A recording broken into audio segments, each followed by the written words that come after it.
هەواڵانی شاندی کەنەکە پرسی سەرەکیان حەولدانە بۆ بەهێزکردنی یەکێتی ڕیزەکانی خەڵکی کوردستان و هێزە سیاسیەکان.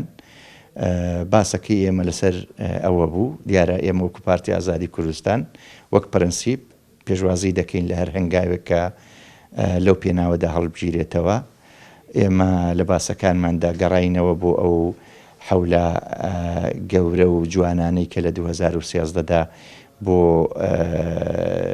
پێکێنانی کۆنگرەی نەتەوەیی دەکرا.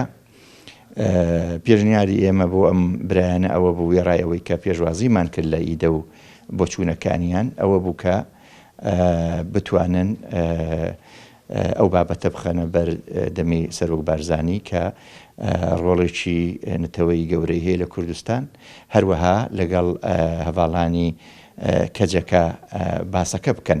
بە شێوەیەکی واقعی ئێمە وەکو پاک لەم باسەدا بەشدار بووین. ئەویش ئەوە بوو کە کلیلی کرانەوەی ئەم دەرگایە یان بە جۆرێکی تریش بڵین کلیلی توانەوەی ئەم بەستەڵەکەی کە لە 2013ەوە ماوەتەوە لە دەستی پارتی دموکراتی کوردستان و کەجەکەدایە.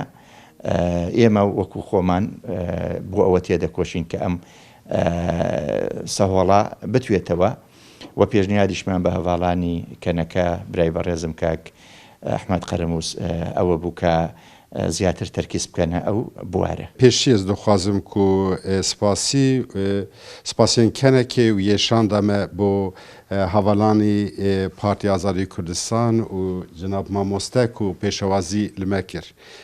دە هەفدیتنên me de û şiroveyên me de me hin têbînî pêşniyazî fikir û gelekî erênî ji cenabê wan me guhdar kir. Em bihêvîne ew têbîniyên wan, pêşniyazên wan, fikrên wan di asta xurtkirina yekîtiyaneteweyî de û bo yekrêzî û yekdengiya Kurd bo me wê bibe bingeheke xebat û çalakiyên me de. Sebaret ji bo pirsa cenabê we bêguman ev çend roj e bê îstisna me li gehel layan me hevdîtin pêkanîn rojhilat, başûr, mixabin başûr ji bilî hevalanî Partî Demokratîk Kurdistan ku hîn bersîva daxwaza me ku em hevdîtinekê li gel cenabê Serok Barzanî bikin, li gel cenabê Serokê Herêmê Nêçîrvan Barzanî û Mesrûr Barzanî bikin. Hîn ew daxwaza me bicî nebûye, bersîvek nedan me. Bê şik çûna me çûna şandê bo Rojavayê Kurdistanê jî de ew jî îcaze nehate wergirtin, hin astengî çêbûn. Ev her du mijaran li gel şanda me û li gel layanên ku me me seredana wan kir xemgîneke geleke mezin çêbû.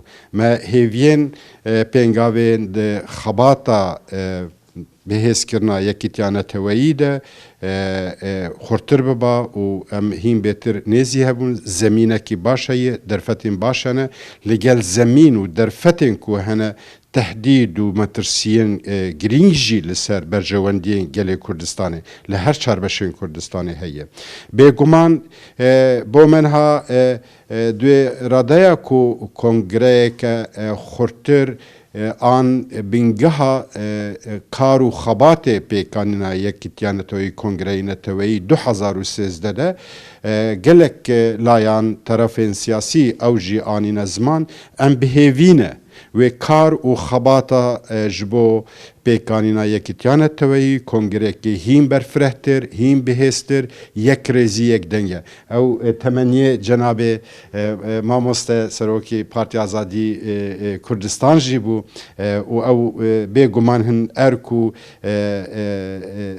وەزیفەیە میسیۆنمایی مشتەرەکەنە بتایبەتیز دخوازمژم divê babetê de fikrê me heman asê debûn heman rayda wê kar û xebatê kenekê wê berdewam be em bihêvîne piştî ku me ew têbîniyê wan pêşniyarê wan û heta diradeyeke rexneyê wan jî mêl pêşa bigirin em di demeke nêz de em ê ji bo vê kar û xebatê hemleyeke nû pêngaveke ya duwem em ê dest pê bikin ew jî piştî ku em hin analîz û pêşniyazên ji bo xebatê pêşkêş bikin. Spas dikim.